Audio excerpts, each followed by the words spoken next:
I just found what could be my new favorite camera accessory, and it's this little piece of metal. I love my GoPro and I take it everywhere with me because it's such a portable and versatile camera. The only problem I have with it is that the only way to connect it to an external power source is to leave the battery door open, which leaves the battery and the SD card unprotected. That's where this little piece of metal comes in. This is the Neewer ST19, and it's a battery cover with a slot for the USB-C port for a GoPro 9 or 10. What's cool about that is that when you're recording a time-lapse or whatever you're filming, I just personally like to do time-lapses, you can keep your battery and your SD card safe while still being able to plug into a power bank and recording for however long you want to. I'm paranoid about losing my battery because it's come loose a few times while I've been recording, so to have this security for under $10 is really cool. Now let's do some side-by-side comparisons. They both feel like they're made of good quality metal. The GoPro has a matte finish and the Neewer has a glossy finish.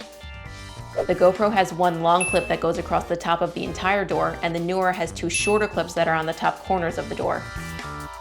I feel like the latch on the Neewer door is a little easier to use because sometimes I go to open the GoPro door and it gives me a hard time.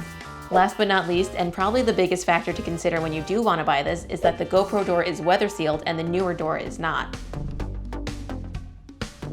So yes, the GoPro is an action camera that's made to withstand almost any situation, but I don't think that the lack of weather sealing on the Neewer door is actually a problem because in most consumer, prosumer, and even pro situations aren't in those extreme elements, and if you are, then you very likely need and already have the appropriate cases and modifiers.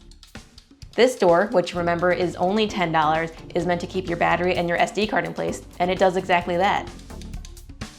This is definitely going on my list of must-haves, and if you want to know what other tiny pieces of gear I use regularly, you can check out my other video about sweating the small stuff.